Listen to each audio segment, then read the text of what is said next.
Welcome to news wise. मैं हूं आरिफा नूर। आज प्रोग्राम में हम सबसे पहले तो बात करेंगे जो सुप्रीम कोर्ट और जुडिशरी को लेकर एक हम कह सकते हैं एक ऐसी कहानी है जिसकी वजह से सबकी ही नज़रें इस पर लगी हुई थी पिछले एक आध दिन से। जो 6 जजों की तरफ से एक ख़त आया था जिसमें उन्होंने ये दावा किया था कि उनको धमकियां मिल रही हैं, तंग किया जा रहा है, और उन्होंने जुडिशल काउंसिल को इस हवाले से ख़त लिखा था। इस ख़त के पब्लिक में आने के बाद जो चीफ़ जस्टिस साहब हैं उन्होंने फुल कोर्ट भी बुलवाया, वो इजलास भी जारी रहा। आज वज़ीर आज़म शहबाज शरीफ साहब से भी चीफ़ जस्टिस साहब की मुलाकात हुई। कहा जा रहा है कि ये मुलाकात जो थी चीफ़ जस्टिस साहब ने बुलाई। उसके बाद इस मुलाकात के बाद एक दफ़े फिर जो फुल कोर्ट है वो बैठ गई है, उसका इजलास जारी है। But in the mean time जो वज़ीर है कानून के आज़म नज़ीर तारड़ साहब, उन्होंने एक मीडिया टॉक किया और उसमें उन्होंने ये कहा कि ये फ़ैसला किया गया, जो मुलाकात हुई प्राइम मिनिस्टर और चीफ़ जस्टिस साहब के दरमियान, कि एक इंक्वायरी कमीशन जो है वो बिठाया जाएगा। इसकी इजाज़त कैबिनेट से ली जाएगी, TORs भी वहीं डिस्कस होंगे, वहीं तय होंगे, और एक कोई रेप्यूटेबल जज, सीनियर रिटायर्ड जज साहब जो हैं उनके माफ़ करिएगा, रिटायर्ड नहीं, एक नेक, ईमानदार और गैर जानिबदार जो जज हैं उनको लगाने की सिफारिश की जाएगी, और ये जो फ़ैसला है ये काबीना से अप्रूव होकर चंद दिनों में ही हो जाएगा। उन्होंने ये भी कहा कि TORs भी जो है वो कैबिनेट डिसाइड करेगी, पर उन्होंने इतना इशारा ज़रूर दिया कि जो माजी के वाक़यात हैं, ख़ास तौर पे जस्टिस सिद्दीकी साहब का, इनको भी ये कमीशन ज़रूर देखेगा। अब देखना ये है कि ये कमीशन कब तक बनता है, इसके TORs क्या हैं, क्योंकि उससे फ़ैसला होगा कि कितनी तफसील से इस मामले को देखा जाएगा। इसके साथ साथ हम बात इस पर भी करेंगे जो काबीना में, और हम कह सकते हैं कि पाकिस्तान मुस्लिम लीग नवाज़ में इख्तलाफात वापस आ रहे हैं। कभी जावेद लतीफ़ साहब जो है वो तनकीद कर रहे हैं, तो कभी उनको जवाब दिया जा रहा है, कभी ख्वाजा आसिफ साहब की बात पे हुकूमत का रद्द अमल आता है, और ऑब्वियसली मोहसिन नकवी साहब की कुछ अपॉइंटमेंट्स के हवाले से भी गुफ्तगू हो रही है। इन सब मामलों पे गुफ्तगू करने के लिए हमारे साथ मौजूद हैं इफ्तिखार शराजी साहब इस्लामाबाद। हमें ज्वाइन किया एजाज सैयद साहब ने, सीनियर सहाफ़ी हैं, इन सब मामलों पे गहरी नज़र रखते हैं। And we'll get a short comment from Asad Rahim Khan साहब, लॉयर हैं, तज्ज़ियाकार हैं, उनसे हम ये जो फैसला हुकूमत की तरफ से आया है इस पर बात करते हैं। Welcome to the show gentleman. Asad साहब, a very quick question with you. Asad साहब, ये बताइएगा कि आपने देखा होगा जो अभी आज़म नज़ीर तारड़ साहब की प्रेस कॉन्फ्रेंस हुई, सर सारा मामला जो लग ये रहा था कि 6 जजेस जो हैं वो शिकायत कर रहे हैं अपनी अदलिया से। अदलिया के हवाले से उन्होंने एक बहुत अहम नुक्ता उठाया था, मगर आज़म नज़ीर तारड़ साहब की प्रेस कॉन्फ्रेंस से ये लगा कि सारा मामला जो है the ball is in the governments court. अदलिया अब इसको और नहीं देखेगी इस मामले को। देखिए जी, अगर हम इस खत के 4 कोनों में रहें तो उसमें तो वाज़े तौर पे लिखा हुआ है कमीशन ऑफ इंक्वायरी का नहीं, जो कि मेरे ख्याल से हुकूमत वक्त का मौक़िफ़ है कि वही जो एक रवायती एक पिलाह अमल तय किया जाता है जब इस तरह के इंकशाफात होते हैं कि एक शख्स, काबिल एहतराम शख्स जो कि रिटायर्ड जज होंगे, वो 50 की दहाई के कमीशन ऑफ इंक्वायरी के कानून के तहत काम चलाएं, और वो आप आरफा साहबा मुझसे बेहतर जानती हैं, वो बेतहाशा कमजोर कानून है जिसके TORs पर अमूमन अमल दरामद नहीं किया जाता। लेकिन उसको भी अगर हम एक तरफ रख दें तो जो खत है, खत में तो वाज़े तौर पे लिखा हुआ है कि एक जुडिशल नहीं, एक कन्वेंशन को कॉल किया जाएगा, और उस कन्वेंशन से ये सबको फायदा होगा कि ये वाज़े होगा कि जो बाकी जज साहिबान हैं अगर उन पे भी इस तरह की अगर दखल अंदाजी की जा रही है उनकी कारकर्दगी में, तो वो तमाम बातें भी नुमाया हो जाएंगी। तो ये वो बात है जो कि 6 जज साहिबान ने की है, और ये एक इंट्रा जुडिशल कार्रवाई है। तो इसमें हमारी जो आला अदालतें हैं उनको पेश होना चाहिए, और उनको पूरी तौर पे ये अब मैं समझता हूँ ये अज़म कर लेना चाहिए कि हर हाल में एक कन्वेंशन किया जाए ये तमाम बातें अब ऑन द रिकॉर्ड आ जाएं और उसके बाद अदालत ही, अदलिया ही, जिसको आइन में इतना ज्यादा बाइख्तियार किया हुआ है और 2009 की बहाली के बाद सिर्फ वो इकदाम लिए हैं अपने आप को और अपने अख्तियारात को आज़ाद करना और खुद मुख्तार करना, कि इकदाम के जरिए अब ये कोशिश करे कि आज़ादी अदलिया एक हकीकत बने। ये कमीशन ऑफ इंक्वायरी के जरिए कार्रवाई नहीं होगी, the judiciary must step in. बहुत बहुत शुक्रिया असद साहब, आपने हमारे लिए वक्त निकाला। जी शिराज साहब, आपने असद साहब बात सुनी। अब ये वजीर आजम साहब से मुलाकात, कहा जा रहा है कि चीफ जस्टिस साहब ने उनको रिक्वेस्ट किया था कि आप आएँ, तो उससे तो सर सीक्वेंस ऑफ इवेंट्स को अगर हम देखें तो ये लगता है कि जैसे जो कल गुज़िश्ता रोज़ इजलास हुआ फुल कोर्ट, उसके बाद या गालबन उसमें ये फैसला किया गया होगा, मामला जो है इसको सारा हुकूमत के सामने रख दिया जाए। मेरा ख्याल है कल जो फुल कोर्ट हुआ है उसमें डेलिब्रेशंस के बाद इस नतीजे पे पहुंचा है कि चीफ जस्टिस ऑफ पाकिस्तान बुलाएं इस वक्त मुल्क के चीफ एग्जीक्यूटिव को और उनको बताएं कि मामला कितनी संजीदा नौयत का है और इसके ऊपर उनकी राय भी सुनी जाए। और हो सकता है कि फुल कोर्ट की जानिब से भी जज साहबान ने कुछ तजावीज़ सामने रखी हों, लेकिन जो आज़म रज़ी तारिक साहब ने एक प्रेस कॉन्फ्रेंस की है उसमें तो उनका यही कहना है कि हुकूमत वक्त की जानिब से जो कमीशन की तजवीज़ दी गई है चीफ जस्टिस ने उससे इत्तफाक किया है। लेकिन जो असद बात कर रहे थे और जो ख़त है आपने भी पढ़ा है तौर पर, उसमें एक तो इंस्टीट्यूशनल रिस्पांस की बात की गई है कि इदारा रिस्पॉन्ड करे इसके ऊपर, सारे मामले के ऊपर। फिर जुडिशल कन्वेंशन की बात भी की गई कि बड़े बड़े स्केल के ऊपर लोगों से पूछा जाए कि हम इस मामले पे क्या करें। तो मेरे ख्याल में इस वक्त अगर देखा जाए तो जो 6 जज साहबान हैं आरफा, बादी नज़र में एक तो उनकी शिकायत एग्जेक्टिव के खिलाफ है, गोया कि मुल्क का प्राइम मिनिस्टर एग्जेक्टिव का भी हेड है और उन सीक्रेट एजेंसीज को भी वही हेड करते हैं, उनको जवाबदेह हैं। तो जिनके खिलाफ उनकी शिकायत थी आपने मामला ही उन्हीं के हवाले कर दिया है और फिर जैसे कहा गया है कि अब inquiries commission of inquiries act के तहत ये होगा और उसमें रिटायर्ड जज है, ये हाजिर सर्विस नहीं है। ये उन्होंने कैटेगरिकली कहा है कि वो अच्छी रिप्यूट के होंगे बट रिटायर्ड जज होंगे। तो आरफा आपने देखा यहाँ तो मुल्क का सुप्रीम कोर्ट लोगों को बुलाते रहते और लोग हीले बहाने करके उनके सामने पेश नहीं होते। तो एक रिटायर्ड जज फिर TORs भी इस मुल्क की वफाकी काबीना तय करेगी, तो मुझे तो नहीं लगता कि कुछ चीज़ें बेहतर अंदाज में एड्रेस होंगी। तो जो कंसर्न्स हैं मेरा ख्याल में उन जजेस के वो भी बाकी रहेंगे और मुझे लगता है कि जो दीगर पॉलिटिकल फोर्सेस हैं वो भी शायद इसको इतना अप्रिशिएट ना करें। अच्छा, वो भी नहीं अप्रिशिएट करेंगे। जी आज़ाद साहब, आपने सुनी असद साहब की भी गुफ्तगू, शिराज साहब की भी गुफ्तगू। सर क्या कुछ आपको अंदाज़ा कि हुकूमत और अदलिया, ख़ास तौर पे जो सीनियर अदलिया है सुप्रीम कोर्ट की, इजलास भी बुलाया गया, सर क्या सोच रहे थे जब से ये खत सामने आया है? व्हाट वर दे थिंकिंग और कंसिडरिंग, और कैसे देख रहे थे सारे मामले को?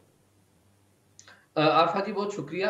आरफा, मेरे ख्याल में पाकिस्तान का जो सबसे बड़ा अलमिया है ना वो ये है कि पाकिस्तान में जब कोई क्राइसिस पेश आता है या किसी मसले की निशानदही की जाती है तो सबसे पहले उस मसले का हल नहीं निकाला जाता बल्कि मसले को अंडर द कारपेट डालने की कोशिश की जाती है। हुकूमत भी यही करती है और बाकी इदारे भी यही करते हैं। 6 जजेस ने एक खत लिखा है अपने साथी जज के बारे में जो उनसे सीनियर है और दुरुस्त प्लेटफॉर्म पे लिखा है जो कि प्लेटफॉर्म बनता था सुप्रीम जुडिशल काउंसिल का। अब होना तो ये चाहिए कि इसके ऊपर तहकीकात करें। माजी में जब जस्टिस सदीकी साहब ने, शौकत अजीज सदीकी साहब ने ये बात की, तहकीकात वो हुकूमत के हवाले कर दी है ना, तहकीकात तो होंगी बट हुकूमत के हवाले कर दी है उन्होंने। दिस इज द पॉइंट कि ये काम सबसे बड़े इदारे को करना चाहिए था जिसकी कोई सैंक्टिटी भी थी। हुकूमत की आप देख लिए कि हुकूमत के मैंडेट के ऊपर कितने बड़े बड़े सवालात हैं, प्राइम मिनिस्टर के ऊपर अपने या हुक्मरान जमात के ऊपर कितने बड़े बड़े सवालात हैं, और आप सारा जो वजन है बेसिकली एग्जेक्टिव के हवाले कर दिया और एग्जेक्टिव के ऊपर ही शिकायत थी आपकी। ये मामला जुडिशरी का था, जुडिशरी में मुदाखलत एग्जेक्टिव की तरफ से हो रही है और अब आप एग्जेक्टिव को कह रहे हैं कि एग्जेक्टिव बैठ के फैसला करे और तहकीकात करे। तो मेरा ये ख्याल है कि बड़ा डिप्लोरेबल मैं कहूंगा कि ये जो फैसला है बड़ा अफसोसनाक है। इससे मसला हल नहीं होगा, मसला मजीद गहरा होगा। माजी में आपने शौकत अजीज सदीकी साहब को देखा था, वो आगे आए थे, अब ये 6 जज साहिबान आगे आए हैं। बिल्कुल ये बात दुरुस्त है कि बाज जो जज साहिबान हैं वो कुछ खास जमातों से और कुछ इस्टेब्लिशमेंट से भी नरम गोशा रखते रहे, ये दुरुस्त बात है, अदलिया में भी इशू रहे, ये नहीं है गलत, लेकिन ये फैसला जो है ये एग्जेक्टिव के हाथ में नहीं जाना चाहिए था, ये मामला अदलिया का था। अब एग्जेक्टिव मुझे बताए ना कि एक रिटायर्ड जज वो अगर इसमें कुछ ताकतवर अदारों के लोगों को बुलाना पड़ा तो वो बुला सकेगा एक रिटायर्ड जज? मेरा नहीं ख्याल कि वो कभी ऐसा कर सके। बिल्कुल बिल्कुल सही। शराय साहब, अभी भी इजलास बैठा हुआ है फुल कोर्ट का, यू एक्सपेक्टिंग एनीथिंग? मेरा ख्याल है अब इसके बाद देखे ना, गवर्नमेंट ने अपनी साइड की तो बात कर दी है, जो वो बात कर रहे हैं क्या ये वाकई कुल्ली तौर पे दुरुस्त है और यही तय हुआ है मीटिंग में जो 1.5 घंटे की हुई है, या इससे हट के? क्योंकि अगर उसके बाद फुल कोर्ट दोबारा बैठ रही है तो इसका मतलब है कि कहीं ना कहीं अभी तक इस पर डेलिब्रेशंस होनी है और कोई पोजीशन खुद सुप्रीम कोर्ट ने भी इस मामले पे लेनी है। अच्छा। और जाहिर सी बात है, जैसे हम बार बार बात कर रहे हैं कि एग्जेक्टिव तो उन 6 जजों को भी नजर आ रही थी, मुल्क का प्राइम मिनिस्टर उनको भी नजर आ रहा था, गोया कि खत उनको भी लिखा जा सकता था, ये खत कम अज कम उनको भी एड्रेस किया जा सकता था, लेकिन नहीं किया गया। और फिर साथ में कैटेगरिकली जब कहा गया है कि हम समझते हैं कि इसके ऊपर इंस्टीट्यूशनल रिस्पांस होना चाहिए, तो मेरा ख्याल में इस मामले को 184(3) के तहत, कि जो आजम नज़ीर तारड़ साहब भी फरमा रहे हैं कि एक ऑप्शन ये हो सकती थी कि अवामी मफाद में इसको 184(3) के तहत टेकअप किया जाता। और फिर जाहिर सी बात है, क्योंकि इसमें आरफा लग रहा है कि हुकूमत भी कहीं ना कहीं एग्जीक्यूटिव फरीक है यहाँ पे। जी बिल्कुल। अब फरीक को आप कह रहे हैं कि आपने इंसाफ देना है, तो मुझे नहीं लगता कि ये कोई लॉजिकल वे है। अब उम्मीद हम कर सकते हैं कि जो फुल कोर्ट बैठी है वहां से कुछ। जी नाज़रीन, यहाँ पे लेते हैं एक छोटा सा ब्रेक, और जो ब्रेक से वापस आए मेहमानों से गुफ्तगू जारी रखेंगे। स्टे विद अस।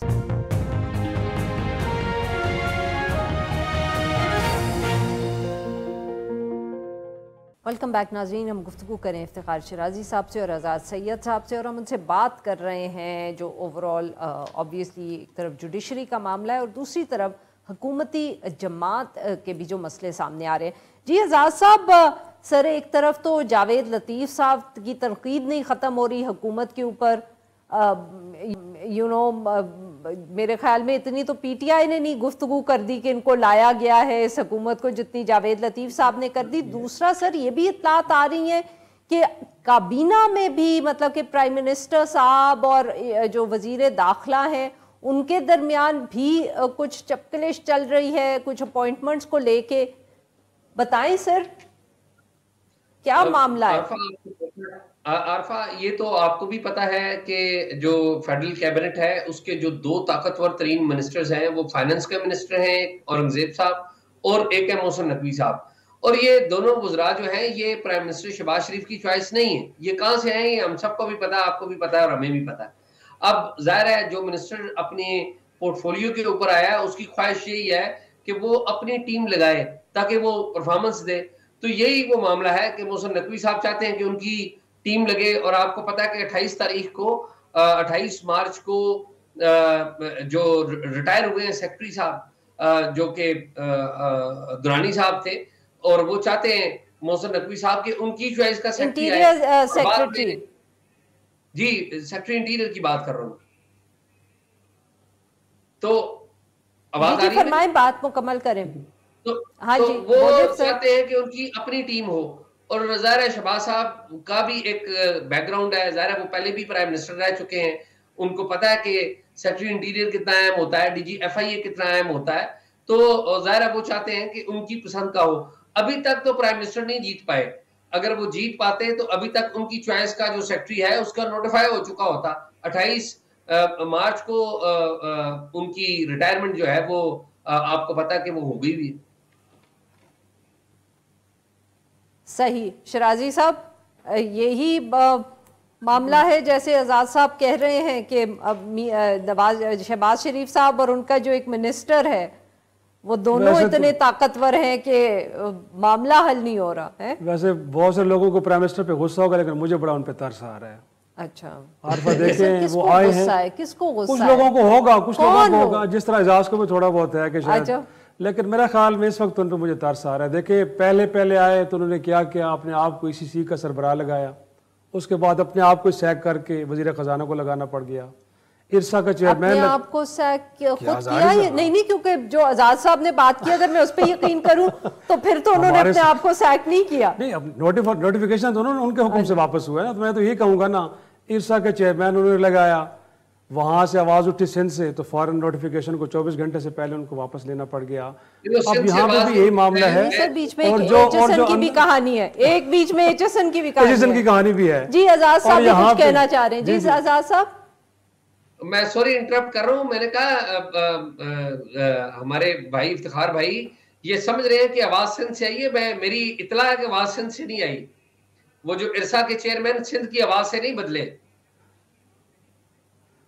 नहीं वो नहीं, सिंध से एतराज आया था अपरेंटली, लेकिन बहरहाल जहां से भी। लेकिन साथ में अब देखें, अब वाकफान हाल ये कहते हैं कि मोहसिन नकवी साहब ने कहा है कि मैं 27 किलोमीटर का वज़ीर दाखिला नहीं हूं, मैं पूरे मुल्क का वज़ीर दाखिला हूं। और मोर इम्पोर्टेंटली इस्लामाबाद के अंदर वो सेक्रेटरी दाखिला होगा या चीफ कमिश्नर होगा या आईजी इस्लामाबाद होगा। ये सारे लोग मेरे होंगे, मेरी टीम होगी तो मैं परफॉर्म कर पाऊंगा, वरना मैं सेरेमोनियल तो मैं मोशन स्पीड नहीं दिखा सकूंगा। तो बस ऐसे ही है। तो मेरा ख्याल में अब प्राइम मिनिस्टर को लगता है कि आखिर पे यहाँ पे भी हैंड्स अप करना पड़ेगा और अल्टीमेटली उनकी चॉइसेस के साथ जाना पड़ेगा, क्योंकि वो खुद तारीफ कर चुके हैं सिंध के, पंजाब के अंदर, कि जिस तरह उन्होंने काम किया शायद उनसे तो बेहतर वो भी नहीं कर पाए थे। तो मेरा ख्याल में अब उनकी टीम को मानना पड़ेगा। आजाद साहब very quickly, we have very little time left sir. जो जावेद लतीफ साहब गुफ्तगू कर रहे हैं, जावेद लतीफ साहब असल में मुस्लिम लीग नून की क़यादत ने अपनी जो कॉन्स्टिट्यूएंसी है, जो नजरियाती कॉन्स्टिट्यूएंसी भी तो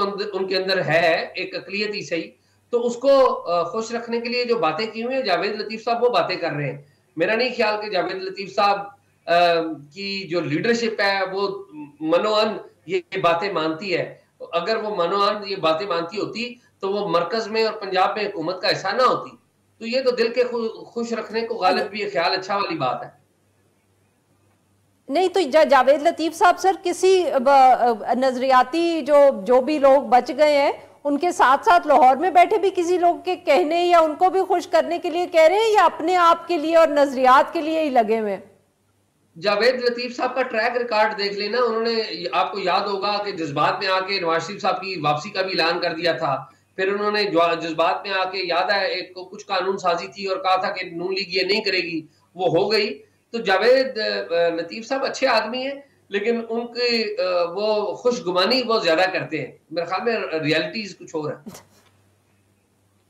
बहुत बहुत शुक्रिया हमारे दो मेहमानों ने हमारे लिए वक्त निकाला। नाज़रीन, यहाँ पे लेंगे एक छोटा सा ब्रेक, और हम जब ब्रेक से वापस आएंगे तो हम बात करेंगे टोबा टेक सिंह की। स्टे विद अस।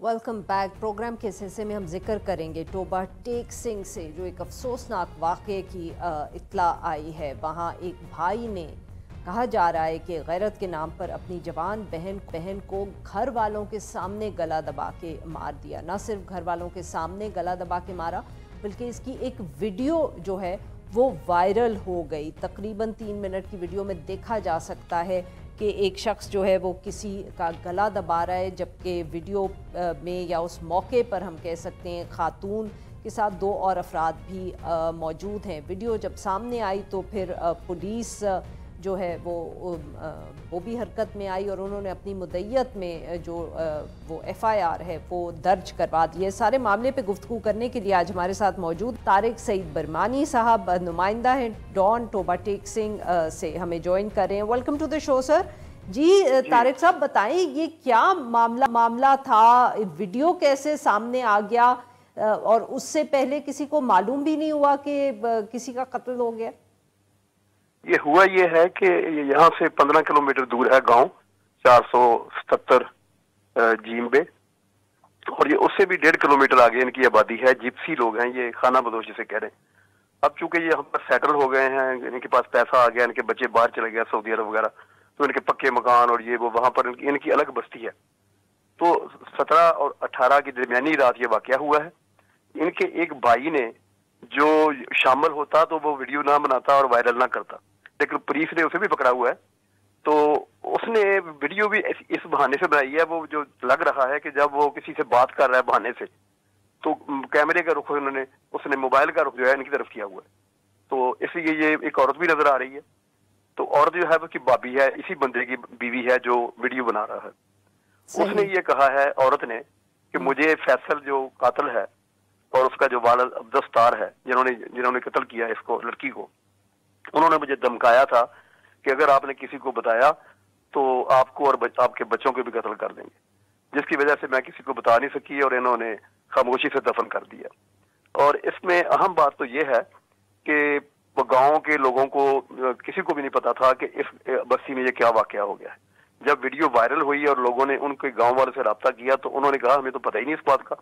तो फिर पुलिस ने भी फौरी तौर पर एक्शन लिया और उन्होंने अगर माजरा क्या हुआ तारिक साहब, कोई तफसील सामने आई है कि क्या वजह बनी कि इस तरह उन्होंने कत्ल किया और घर वाले या वालिद भी देखता रहा और उसने एतराज नहीं किया? दो बातें हैं, एक तो यह है कि वो किसी के साथ उसके नजायज तल्कात थे लड़की के और उससे प्रेग्नेंट हो गई, हामला हो गई और उसकी वजह से इन्होंने छुपाने के लिए कि हमारे ना पता चले किसी को, उसको कत्ल कर दिया। दूसरा, लेकिन डीपीओ का ये कहना है, डीपीओ इबादत निसार जो हैं उनका ये कहना है कि हमें पता चला है कि ये इनके दोनों के नजायज तल्कात थे, बाप और बेटे के, अपनी यानी लड़की के साथ नजायज तल्कात थे। और जब वो हमला हुई या इनको पता चला कि बात फैल जाएगी तो इन्होंने अपना गुनाह छुपाने के लिए उसको इन्होंने गला दबा के कत्ल किया। सही सही। तो अब सबको पकड़ लिया है पुलिस ने? जी जी बिल्कुल, तीनों को, एक भाई जिसने वीडियो बनाई वो भी गिरफ्तार है। अच्छा। और जो असल मुल्जम है जिसने वो आगे बढ़ के उसने उसका गला दबाया है, काफी देर लगा रहा, वो भी गिरफ्तार हो गया। जो बाप जिसने पानी पेश किया बाद में और खुद भी पानी पीता रहा, वो भी गिरफ्तार है। ये तीनों गिरफ्तार हो गए हैं। अच्छा तारिक साहब, ये बताइएगा कि क्या कोई पुलिस ये फैसला कर रही है, सोच रही है कि बॉडी को एक्सह्यूम किया जाए उसको कोई पोस्टमार्टम के लिए, या वो उसके बगैर ही ये सारा केस आगे चलाएंगे? नहीं जी, एक्सह्यूम हो गया है। अच्छा। आज बॉडी हो गई है तो उसके जो है ना स्वैब और जो उसके बॉडी पार्ट्स हैं वो इन्होंने forensic lab, science lab Lahore को भेजे हैं टेस्ट के लिए, पता चलाने के लिए कि पता चले कि इसका मर्डर कैसे हुआ और क्या वो हामला थी या ना थी। ठीक है, वो इन्होंने आज हो गया सारा काम। अच्छा, और तारिक साहब ये बताएं कि इन्होंने जो दफनाया वो कैसे नहीं पता चला कम्युनिटी को? मतलब वो जनाजा करके दफनाया, इन्होंने कहा कि नेचुरल डेथ पे मरी है। ये कहा है इन्होंने। अच्छा अच्छा, जनाजा करवाया। हाँ जी, सही। गाँव वाले नहीं शरीक हुए? गांव वाले नहीं शरीक हुए? नहीं, गांव वाले दूर है ना, 1.5 किलोमीटर दूर है। अच्छा। इनकी अपनी आबादी 10, 15, 20 घर हैं जो इनके अब अपने घर हैं जिनके तो उस आबादी में सबको मालूम था कि क्या हुआ है? इस बस्ती में सबको पता होगा, लेकिन ये नहीं पता था कि वाकया असल क्या है। इन्होंने तो वैसे ही जनाजे में शिरकत की कि लड़की फौत हो गई है। अच्छा, तो लोग रूटीन में जनाजे में शरीक। बिल्कुल। सिर्फ उसकी भाभी ने या उसके भाई ने जो वीडियो बनाई है वो उसने खुद ही लीक किया है। बिल्कुल ठीक। उसके लीक होने से पता चलता ही ना, अगर वो ना लीक करता तो। बहुत बहुत शुक्रिया सर, आपने हमारे लिए वक्त निकाला। यहाँ पे देंगे एक छोटा सा ब्रेक, और जब हम ब्रेक से वापस आएंगे तो हम बात करेंगे JUIF से किसी की का डिपार्चर और एंट्री पाकिस्तान पीपल्स पार्टी में। स्टे विद अस।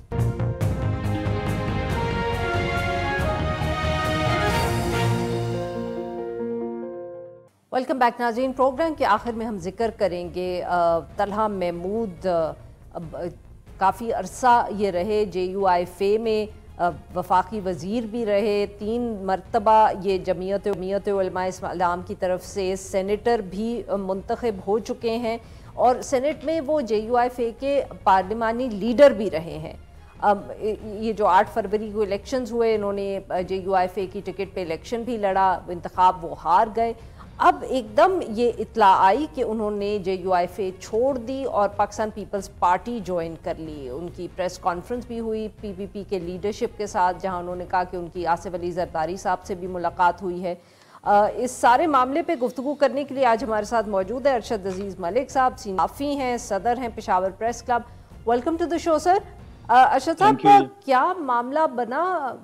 ये तलहा महमूद साहब इतने अरसे से JUIF में थे, ये सिर्फ इसलिए कि उनको सेनेट का टिकट इस दफ़े नहीं JUIF ने देना था, इसलिए उन्होंने छोड़ दी है पार्टी?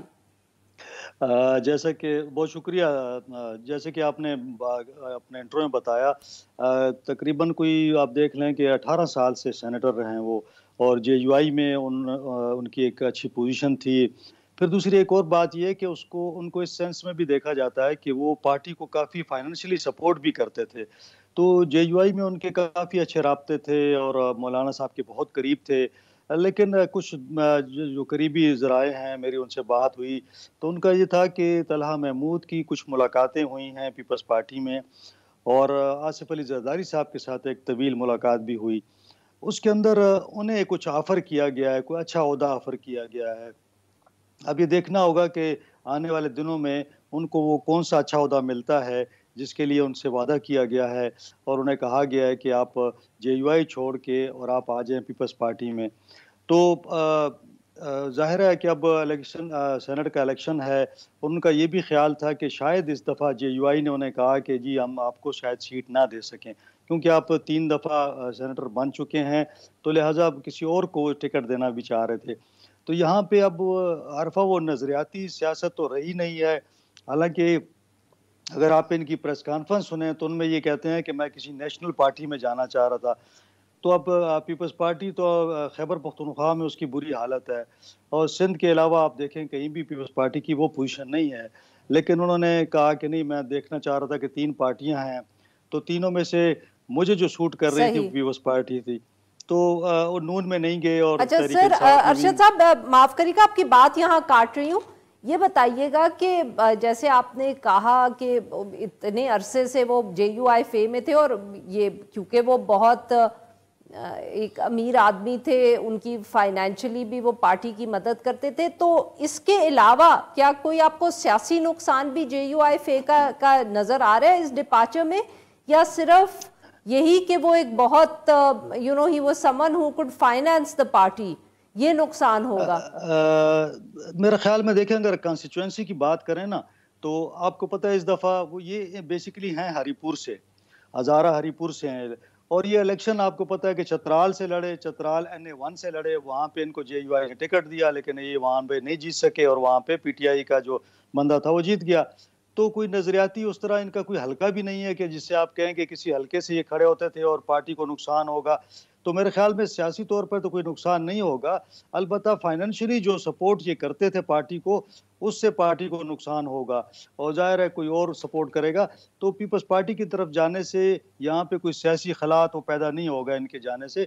एक रूटीन में है कि यहाँ पे थे, और चूँकि देखें ना आप इसकी और इनकी मौलाना साहब जो किस तरह देख रहे हैं सर इसको? मेरा ख्याल है मौलाना साहब को पहले अंदाज़ा हो गया था, जब उन्होंने इनको बताया कि आपको हम सेनेट का इस दफ़ा टिकट नहीं देंगे, क्योंकि आप 3 दफ़ा साल हो गए हैं, आप सेनेटर रहे हैं, तो आप थोड़ा रेस्ट करें। और फिर ये कि उनको टिकट दिया गया था कि ताकि वो NA की नशिस्त जीत लें।